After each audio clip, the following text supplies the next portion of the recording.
Hi and hello welcome to channel Drona Vikash. இப்போ சேனலில் பார்க்குறது ரெகுலேஷன் 2021 இருக்கிற ஒரு important subject pass easy hydraulics and pneumatics. இதை மட்டும் படித்தால் போதும், எளிதாக பாஸ் ஆகலாம். பாஸ் ஈசியின் HNP, WhatsApp channel name pass easy, Instagram ID Vignesh Drona Vikash. Pass easy WhatsApp channel link வந்து டிஸ்கிரிப்ஷனில் இருக்கும், கிளிக் பண்ணி ஜாயின் பண்ணிக்கலாம். ஸோ பார்த்துக்கிட்டு இருக்கிறது ரெகுலேஷன் 2021 இருக்கிற ஒரு சப்ஜெக்ட் ஹைட்ராலிக்ஸ் அண்ட் நியூமேட்டிக்ஸ். இது வந்து செமஸ்டர் 4 மெக்கானிக்கல் இன்ஜினியரிங்க்கு வருது சொல்லி பார்த்துட்ருக்கோம். இந்த டாபிக்ஸ் ரெடி பண்ணி கொடுத்தவங்க வந்து mister Tyson Bruno sir. So அவங்களோட கைட்லைன்ஸ் தான் வீடியோஸ் எல்லாம் பார்க்க போகிறோம். Thanks to Tyson sir. So unit 1 அதில் இதெல்லாம் இம்பார்ட்டன்ட் மட்டும் பார்க்கலாம். யூனிட் 1 வந்து நம்ம கம்பல்சரி படிக்க வேண்டிய டாபிக் வந்து ஃப்ளூயிட் பவர். இது பார்ட் ஏலையும் கேட்கலாம், பார்ட் பிலையும் கேட்கலாம். மேக்ஸிமம் பார்ட் ஏல கேட்கலாம் சான்சஸ் நிறையா இருக்குது. அடுத்து ஃப்ளூயிட் பவர் சிஸ்டம்ஸ்லேருந்து கொஸ்டின் வரலாம். இதில் 2 இருக்குது, ஹைட்ராலிக் சிஸ்டம் காம்போனன்ட்ஸ், அப்புறம் நியூமேட்டிக் சிஸ்டம் காம்போனன்ட்ஸ் அப்படின்னு அதை படிக்கணும். அடுத்து இந்த பாஸ்கல் எக்ஸாம்பிள்ஸ் கம்பல்சரி கேட்பாங்க கொஸ்டின் வந்து. இந்த பாஸ்கலில் ஒரு எக்ஸாம்பிள் வந்து என்னென்ன டைப்ஸ் வரலாம் அப்படின்னா, ப்ராப்ளம்ஸ் வந்து friction loss, work power and torque problem. இதை பேஸ் பண்ணி பாஸ்கலில் வச்சு வரலாம். ஸோ அப்புறம் வந்து ஹைட்ராலிக் பம்ப்ஸ் இதெல்லாம் வரலாம். முக்கியமாக என்ன அப்படின்னா, இந்த ஹெச்என்பியை பொறுத்த வரைக்கும் நமக்கு வந்து 13 மார்க் ஃபுல்லாக இருக்குமான்றது சந்தேகம் தான். மேக்ஸிமம் 6 and 7 மார்க்ஸ் கொஸ்டினாக தான் இருக்கும், ஸ்ப்ளிட்டப்பில் தான் வரும். ஸோ ஸ்ப்ளிட்டப் வரும்போது நமக்கு என்ன பிரச்சனை அப்படின்னா, மார்க் வந்து குறையிறதுக்கான வாய்ப்புகள் நிறையா இருக்குது. அதனால் வந்து நீங்கள் டயக்ராம் இருந்துச்சுன்னா நீட்டு டயக்ராம் போடுங்க. கிளாஸில் சொல்கிறேன் எப்படி எழுதுன்னு சொல்கிறேன், என்ன ஆர்டரில் படிக்கணுன்றது லாஸ்ட்டில் சொல்கிறேன். அடுத்து யூனிட் 2. ஸோ யூனிட் 1 4 டாபிக் பார்த்துருக்கோம், 4 டாபிக் கம்பல்சரி படிச்சுக்கோங்க. யூனிட் 2 வந்து ஆக்சுவேட்டர். இந்த ஆக்சுவேட்டரில் வந்து 2 டைப் இருக்குது. ஒன்று வந்து மோட்டார், இன்னொன்று சிலிண்டர். இந்த சிலிண்டரில் பார்த்தோம் அப்படின்னா தியரி பார்ட்டில் வந்து சிலிண்டர் குஷனிங், டெலஸ்கோபிக் சிலிண்டர் பற்றி நல்லா படிக்கணும். அடுத்து ப்ராப்ளம் சைடு பார்த்தோம் அப்படின்னா single acting cylinder, double acting cylinder பற்றி நல்லா படிச்சுக்கணும், சரிங்களா? அடுத்த டைரக்ஷன் கண்ட்ரோலை பொறுத்த வரைக்கும் நிறையா கண்ட்ரோல் வால்வ் இருக்குது. அதில் நம்ம இம்பார்ட்டன்ட் படிக்க வேண்டியது 4/2, 4/3 டைரக்ஷன் கண்ட்ரோல் வால்வ் படிச்சுக்கணும். இதில் இந்த ஃபஸ்ட்டு கொடுக்குறது போர்ட்டு, செகண்ட் கொடுக்குறது பொசிஷன். 4/2 அப்படின்னா 4 பொசிஷன்ஸ் அண்டு 4 போர்ட் 2 பொசிஷன் அர்த்தம். 4/3 அப்படின்னா 4 போர்ட் அண்ட் 3 பொசிஷன் அர்த்தம். இது இல்லாமல் நிறையா டைரக்ஷன் கண்ட்ரோல் இருக்குது, அதையும் நீங்கள் படிச்சுங்க. அடிஷ்னலாக வந்து நம்ம கொடுக்குற இம்பார்ட்டண்ட்டையும் நல்லா படிச்சுக்கோங்க.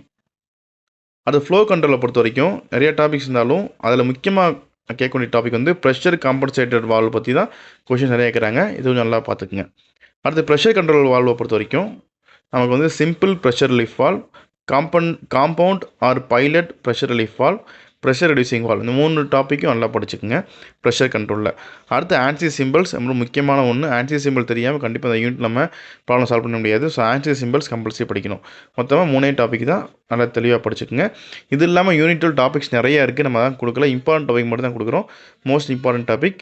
இதை படிச்சுட்டு அடிஷ்னலாக நீங்கள் மற்றது படிக்கிறதாலும் படிங்க.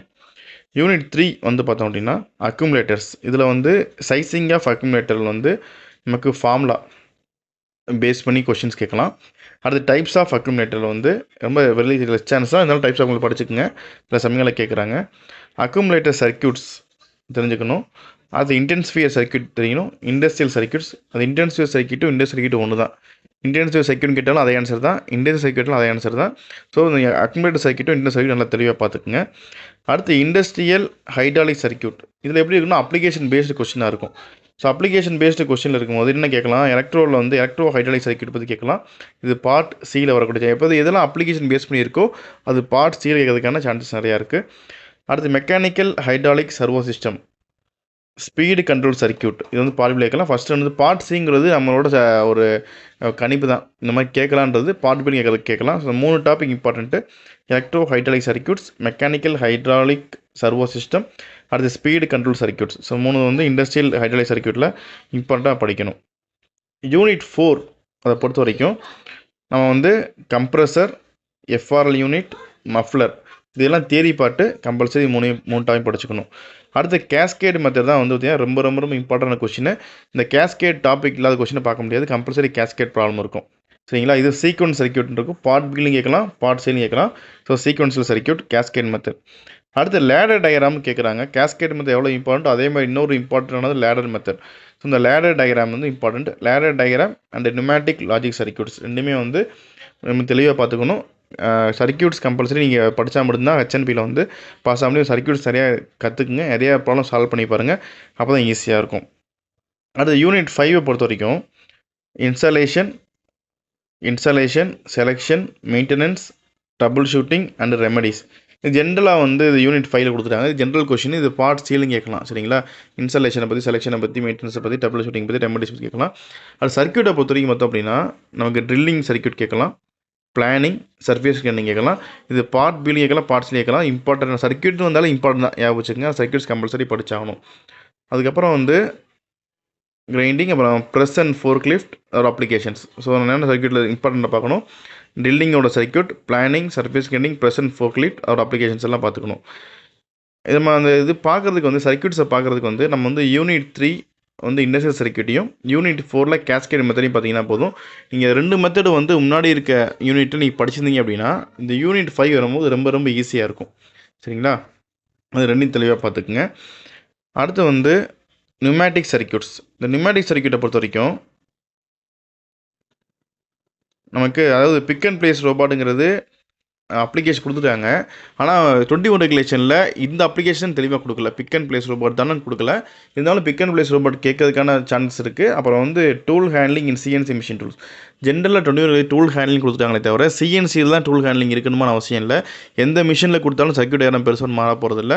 அது ரெண்டு நல்லா பார்த்துக்குங்க. பிக் அண்ட் பிளேஸ் ரோபாட் அப்ளிகேஷனையும் tool handling in CNC machine. Tool handling CNC மட்டும் இல்லை, எந்த மிஷின் டூல் இருந்தாலும் டூல் ஹேண்ட்லிங்கை பற்றி சர்க்யூட் யாரும் தெரிஞ்சால் ஈஸியாக வரைஞ்சிடலாம். சரிங்களா? ஸோ இது வந்து நம்ம யூனிட் 1லேருந்து 5 வரைக்கும் பார்த்துருக்கோம். இப்போ என்ன ஆர்டரில் படிக்கணும்னு சொல்லிடுறேன்.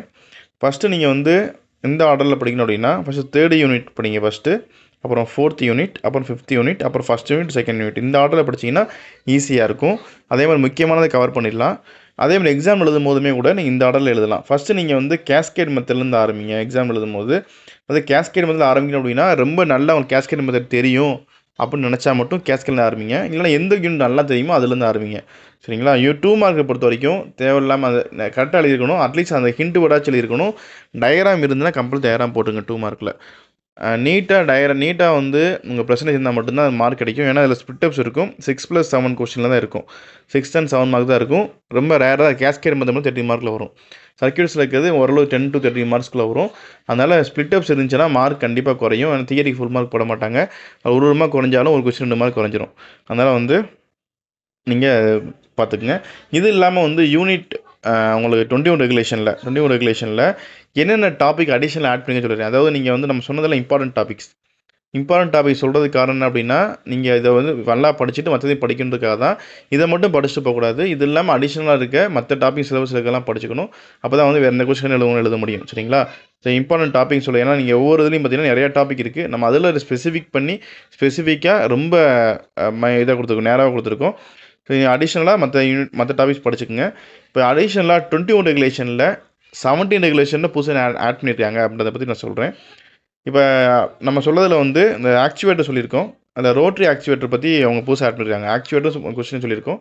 ரோட்ரி ஆக்சுவேட்டர் புதுசாக ஆட் பண்ணியிருக்காங்க, அதில் படிக்கணும். அப்புறம் ஃபில்டர் டைப்ஸ் அண்ட் செலக்ஷன் புதுசாக ஆட் பண்ணியிருக்காங்க. இது 2 மார்க்கில் கேட்கலாம். இந்த கொஷின்ஸ்லாம் வந்து யூனிட் 1ல் எந்த சேஞ்சுமே இல்லை 17-21க்கு. அடுத்து யூனிட் 3ல் வந்து பார்த்தோம் அப்படின்னா இந்த சைசிங் ஆஃப் ஹைட்ராலிக் சிஸ்டம் பற்றி கேட்குறாங்க. நம்ம சைசிங் அக்குமுலேட்டரும் போட்டிருக்கோம். சைசிங் ஹைட்ராலிக் சிஸ்டம் தான் அக்குமுலேட்டர் நம்ம ஏற்கனவே கொடுத்துருக்கோம். இப்போ டீசலரேஷன் சர்க்யூட் புதுசாக ஒன்று ஆட் பண்ணியிருக்காங்க. இதை பற்றி தெரிஞ்சால் படிங்க. இது வந்து அடிஷனலாக படிக்க வேண்டியது. நம்ம கொடுத்த இம்பார்ட் டாபிக் இல்லாமல் அடிஷனலாக படிக்கணும் அப்படின்னு இந்த டாப்பிக்லாம் படிக்கலாம். Deceleration circuit, sizing of hydraulic systems, அப்புறம் சர்வோ அண்ட் ப்ரொபோஷனல் வால்வ்ஸ் ஒரு அப்ளிகேஷன்ஸ். இதெல்லாம் வந்து அடிஷனலாக நீங்கள் படிக்க வேண்டியது இந்த டாபிக் இல்லாமல். யூனிட் 4ல் வந்து பார்த்தோம் அப்படின்னா ஏர் ப்ரிப்ரேஷன் டிஸ்ட்ரிபியூஷன் அப்படின்னு ஒரு டாபிக் புதுசாக ஆட் பண்ணியிருக்காங்க. அப்புறம் வந்து classification single cylinder and multi cylinder circuits, அப்புறம் integration of fringe circuits, timer circuit எல்லாத்தையும் ஆட் பண்ணிருக்காங்க. அதுவும் வந்து படிக்கணும். சர்க்யூட்ஸில் இதெல்லாம் நீங்கள் அடிஷ்னலாக பார்க்கணும். அடுத்து யூனிட் 5ல் வந்து பார்த்தோம் அப்படின்னா கண்டிஷனிங் ஆஃப் ஹைட்ராலிக் ஃப்ளூயிட்ஸ், அடுத்து வந்து மொபைல் ஹைட்ராலிக்ஸ், அடுத்து metal working, handling, clamping, counter timer circuits, ஐஓடியின் ஹைட்ராலிக் நியூமேட்டிக்ஸ். இது கம்பல்சரி கேட்பாங்க. ஐஓடி ஹைட்ராலிக்ஸ் நியூமேட்டிக்ஸ் வந்து ஒரு இம்பார்ட்டன்ட் கொஷின். மற்ற டாபிக் படிக்கணும் இல்லையோ ஐஓடி டாபிக் கம்பல்சரி படிச்சுங்க. இது பார்ட் பிலையும் பார்ட் சிலையும் வரதுக்கான பாசிபிலிட்டிஸ் இந்த விட நிறையா இருக்குது 21 ரெகுலேஷனில். சரிங்களா? ஸோ இவ்வளோ தான் வந்து நம்ம பழசுக்கும் அடிஷனலாக படிக்க வேண்டிய டாப்பிக்கும் நம்ம எதில் கையில் இருக்குமோ அது கம்பல்சரி படிச்சிருங்க. டைம் இருந்துச்சு அப்படின்னா ஹைலைட் பண்ணதை சேர்த்து படிங்க. சரிங்களா? அவ்வளோதான். இந்த வீடியோ பிடிச்சா லைக் பண்ணுங்கள், உங்கள் ஃப்ரெண்ட்ஸுக்கு கொண்டு போய் ஷேர் பண்ணுங்கள், தொடர்ந்து சேனலை சப்போர்ட் பண்ணி சப்ஸ்கிரைப் பண்ணுங்கள். நன்றி.